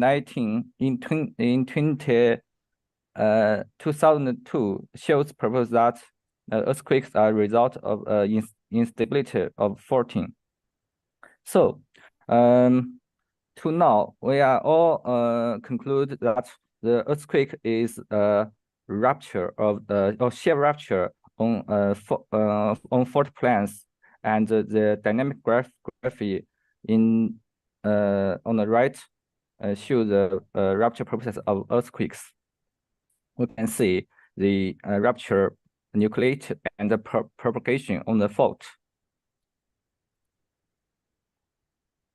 Now, the rupture speed of earthquakes is determined for many earthquakes, and in general, for large shallow earthquakes, the rupture speed is up to 70 to 90% of percentage of S-wave speed. However, there are some exceptions.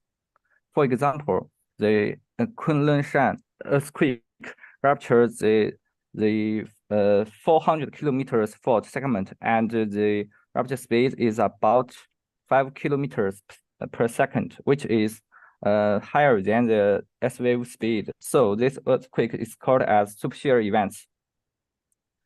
The supershear events is also validated in the laboratory earthquake experiments. For example, the Professor Xia and use the photoelastic experiments on the in Caltech, and confirmed the generation of supershear. So when the supershear event begins, we can see the Mahe cone at the front of the rupture, at the beginning or at the rupture tip. Recently, Han Bao and studied the global major strike slip earthquakes between 2000 and 2020. He found that at least 14% of shallow strike slip earthquakes, major earthquakes will experience supershear rupture. Generally, all large strike slip earthquakes is supershear. So here I want to introduce the formation of the Mahe wave in the supershear rupture. We can see this is the Mahe cone observed in the photoelastic experiments, and on the right, the slip field at the rupture tip. We can see the the slip velocity compiles and piles up at the Mahe cone. The schematic imaging below shows the formation of the Mahe wave. When a shear rupture begins, he will emit S-wave front as this cycle. And for subarray rupture, because the radiated S-wave fronts were concentrated just ahead of the advancing rupture. However, for the supershear rupture, because the rupture space is higher than the S-wave speed, so when the rupture arrived here, the S-wave emitted from the rupture here will catch up with the S-wave front emitted before. So the superposition of the S-wave will form an inclined Mahe front. This Maha front will enhance the ground motion. The formation of Maha wave in the supershear earthquakes share similarities with the formation of a sonic bomb produced by a supersonic aircraft. Whether the S-wave fronts overlap will affect the distribution of ground motion. For subreal events, the intense ground motion is concentrated ahead of the around near the rupture near the fault trace. However, for the supershear earthquakes, the intense ground motion can be transmitted to regions far away from the fault because of the passage of the Maha cone. Thus, the rupture speed governs the strong ground motion and will affect the seismic hazard. So it's necessary to study the rupture speed. However, there are several unsettled questions about earthquake rupture behaviors. The first is how supershear earthquakes are nucleated. Previous theoretical analysis shows that the supershear earthquake will generated according to the Bridge and Andrews mechanism, where a secondary small rupture will emerge ahead of the main rupture, and then closings occurred. This process is consistent with the experimental observations. However, for nature earthquakes, the 2018 magnitude 7.5 Palu earthquake challenges this mechanism because this earthquake attains supershear rupture speeds at the onset of the rupture. The second question is, what's the range of stable rupture speed? Previous used fracture model, that is steady state model, have been widely used to analyze the dynamic rupture. In this model, they predict that the rupture speed between below than the Rayleigh wave speed is unstable, and the rupture between S wave speed and HB speed is also unstable. Only the rupture speed exceeding the HB speed is stable. Specifically, the rupture speed of S wave speed is also stable. This division is according to the relation between the stress drop and the rupture speed. However, the observations show that there are some earthquakes assume rupture speed clearly lower than the Rayleigh wave speed. For example, the Sandwich earthquake fall in the range of the unstable regime. And also the 2008 Palu earthquake fall in the range between the S wave speed and HB speed. So the nature earthquakes contradict the model predict from the steady state. So we want to solve these problems. Next, I would introduce the method. Here is the left is the experimental setup developed by Professor Xia in Caltech, and the right is our experimental setup updated. We improved the experiments in 3 aspects. For the loading, the previous is uniaxial loading. Here we improved the loading is to biaxial, and the triggering. In the triggering, the previous experiments is manual triggering, that is exporting wire to induce a local release of normal stress to nucleate an earthquake.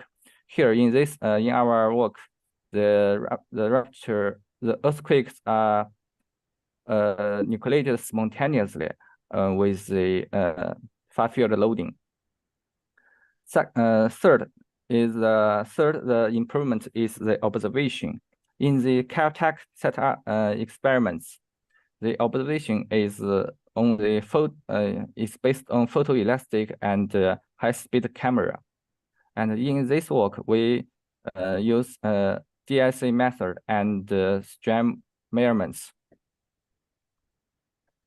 This is the general view of our experimental setup. This is the fault sample. The PMA fault sample is made of PMMA, which has been commonly used as an analog to rock materials in laboratory earthquake investigations and fracture mechanics. The sample have a dimension of 500 millimeter and times 500 millimeter, and the plate is pre-cut along a plane diagonally across the plate. The fault surface are roughened by the sandblasting method to generate 3 kinds of different roughness. We obtained the power spectrum density of the roughness. This roughness is qualitatively compatible to the observations of nature faults.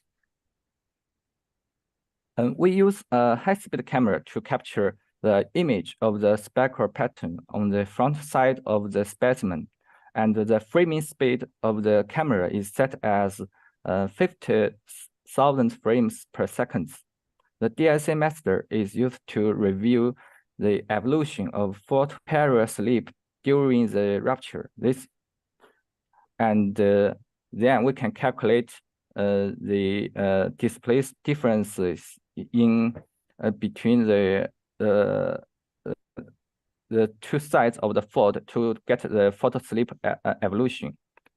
In addition, 7 shear strain gauges S1 to S7 are mounted along the backside of the specimen along the fault to record the shear strain. The sampling rate is 1 megaMHz. Finally, these two kinds of measurements are synchronized and used to study the rupture dynamics.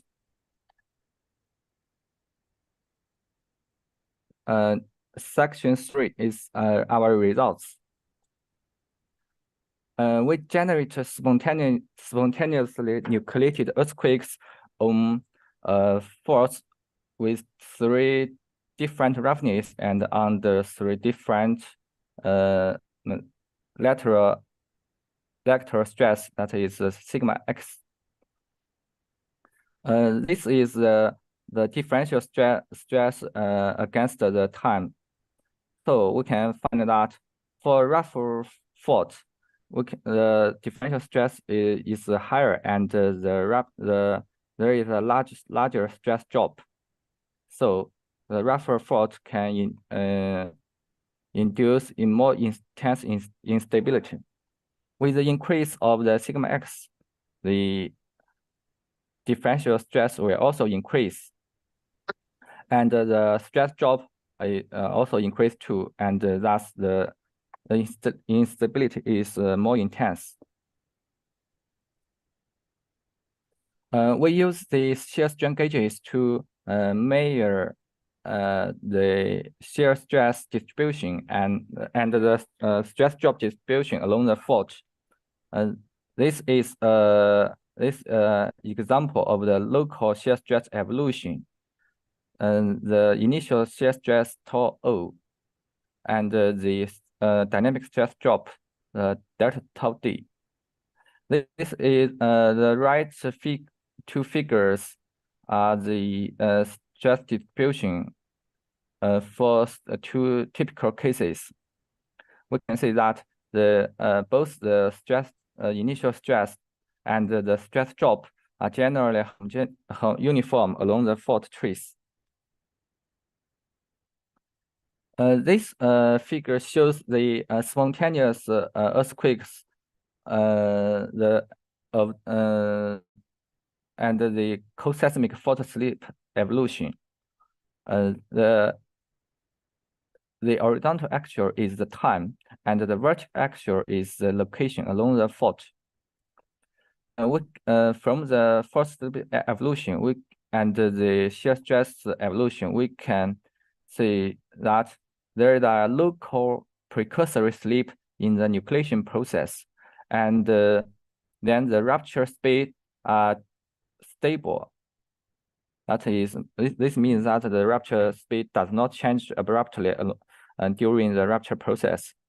And finally, we have also found that the rupture speed will increase with the fault roughness and the sigma x.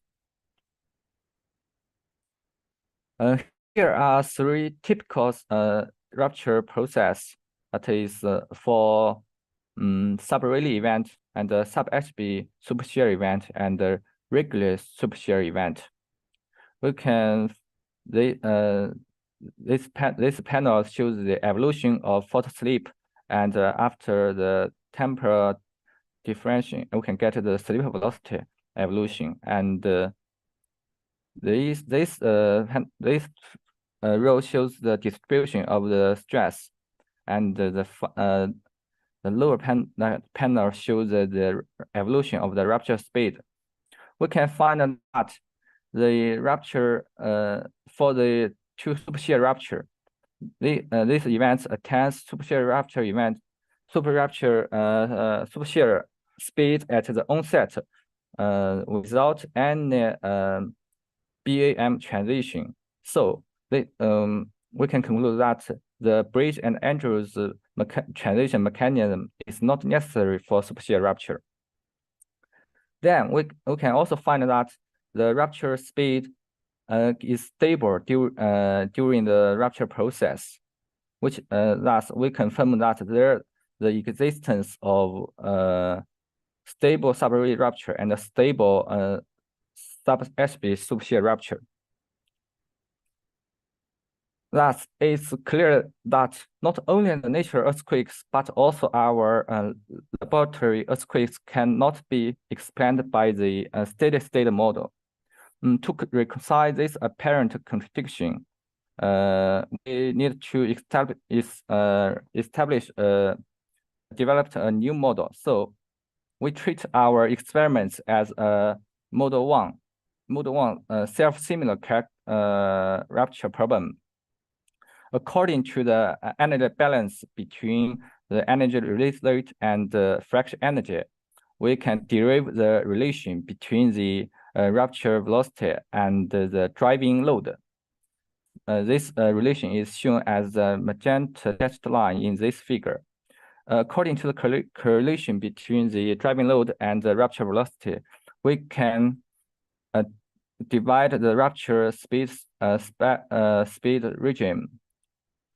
So according to this division, we can find that all the sub-Rayleigh events are stable, and nearly all the supershear events are also stable.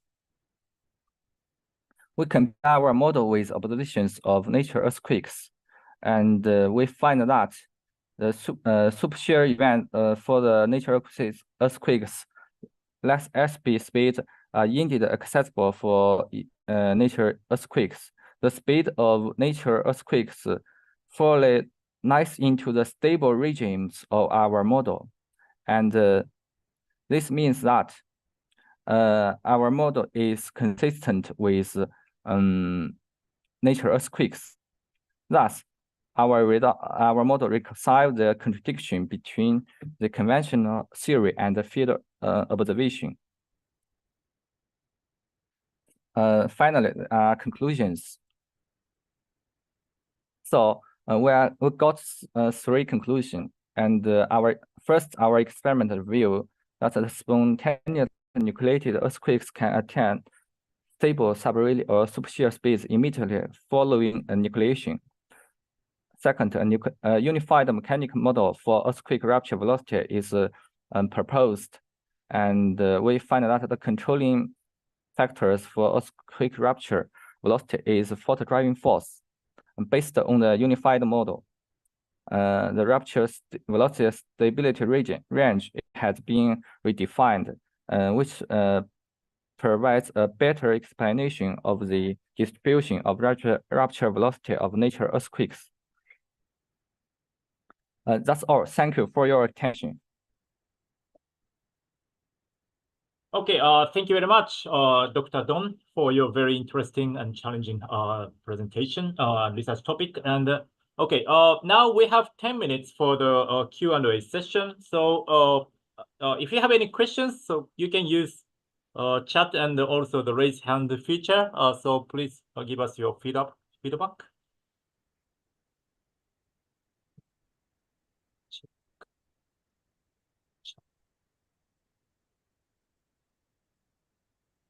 Okay, so during waiting, okay, let me ask you some simple questions since I'm not professional to this field. Okay, you utilize the strain gauge and the DIC. So my simple question is that when you use the DIC-based strain, it's based on displacement, then you can compute the strain field. So when you compare the strain and the DIC-based strain and the strain gauge, so is there any kind of deviation or very good kind of match between these two data? That's my simple question. Okay, I got it. This match very well. Okay. I will introduce the experiment methods specifically, and we use the triggering mechanism, the AE sensor to trigger the camera and the strain gauges simultaneously. So they are synchronized. You can from this figure, you can see that the drop in the CS strain gauge is concurrent with the fault slip. Okay, thank you very much. Okay, and in the case of so I think yeah, your result is quite nice, and you kind of experiment is the kind of idealized situation. So when you compare the kind of natural rock mass, so such heterogeneity, what is the kind of difference, or you can still assume that this kind of very good constructed model here, even for the natural rock mass. So I'm not so familiar with this field. Could you guide me in that sense? I mean, the natural rock mass and this kind of idealized experiment, what is the difference, or very common in mechanics? So please tell me. Okay. Rock is heterogeneous, and in this model, in this study, we want to study the general behavior of the rupture, earthquake rupture dynamics. So we want to generate the relative homogeneous stress field and with the stress homogeneous material, and because the heterogeneous of the material will affect the rupture process. They will make the results more complex. If maybe this is a very difficult problem. Okay, thank you very much. Okay. Do you have any other questions from the audience? If you have, please show your will, such as chat or raise your hand utility. Okay, Dr. Min, yeah, please give us a question. Yeah, thank you for really nice presentation. I have just simple question. In your test also used the exploding wire for initiating the fault slip with the same manner of CIL. Yeah, in your test. Yeah. When I saw this your result, there is no any initiating something. So yeah, that is why I did the question. Yeah. You mean the differences between the initiation process? In my opinion, the exploding wire he introduced the local normal stress release so that the rupture can begins. In the but this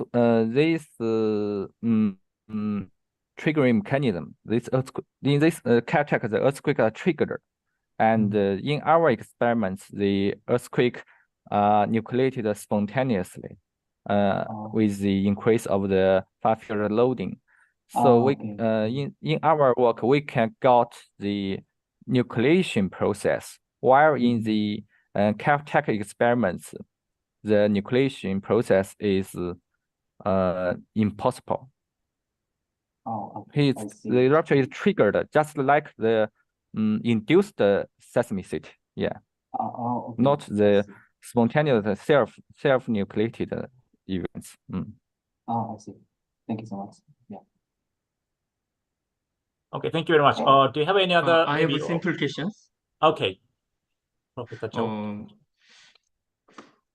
Thank you for your nice presentation. I have one question. You used different fault roughness for your specimen, right? So three different. Three different roughness. How did you change the roughness on the samples? We use sandblasting with different sand size. Pardon me? Can you hear me? Pardon me. We use sandblasting. Blasting? Sandblasting. This means the high pressure air and control the sand to the surface of the fault.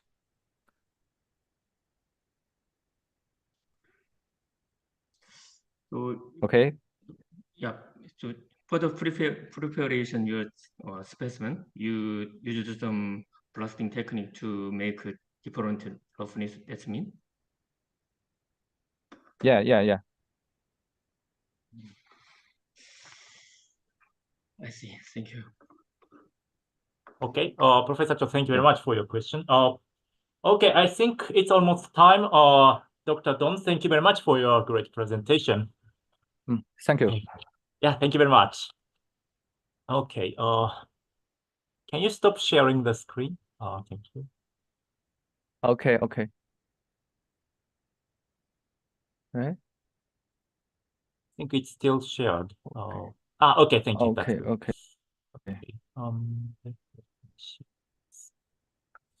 Okay, we are at the end of this 13th ISRM Young Members Seminar. So on behalf of the organizing committee, I would like to thank the ISRM for helping us in the organization of this event. And I would like to thank all the presenters, Dr. Gyeongjo Min, Mr. Rachmat Musa, and Mr. Yutaro Maeda, and Dr. Peng Dong for their very interesting and valuable presentations that addressed 4 relevant topics of rock mechanics and rock engineering. We hope that this seminar provides you or the audience with new insights and new challenges for future research, and it could be a periodic event for sharing ideas about rock mechanics and related topics. So, okay. So for the further information on the next events, next seminars, so we will be available. This will be available on ISRM newsletter and website. So keep in touch not to lose the next webinar.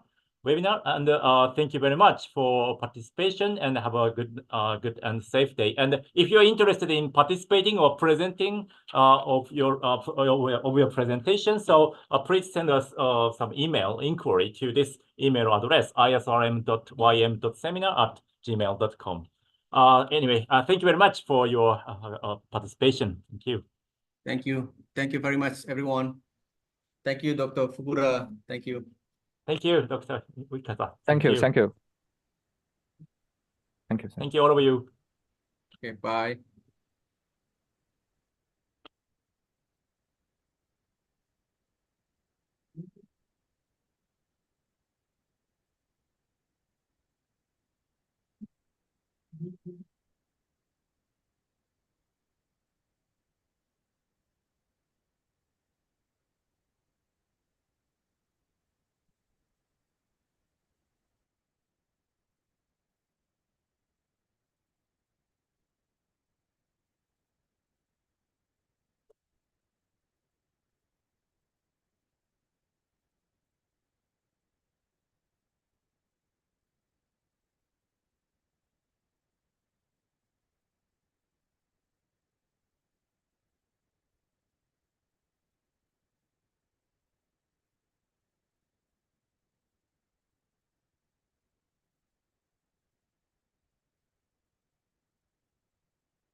Okay, I think so this webinar is closed, so I'd really appreciate if you leave the Zoom. Thank you very much.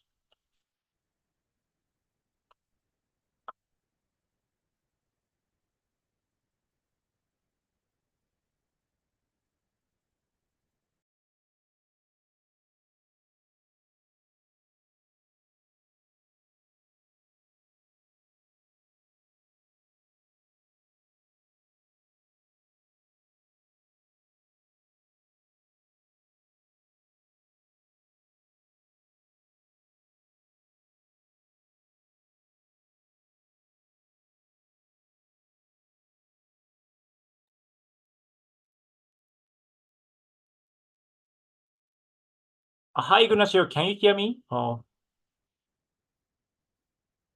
I think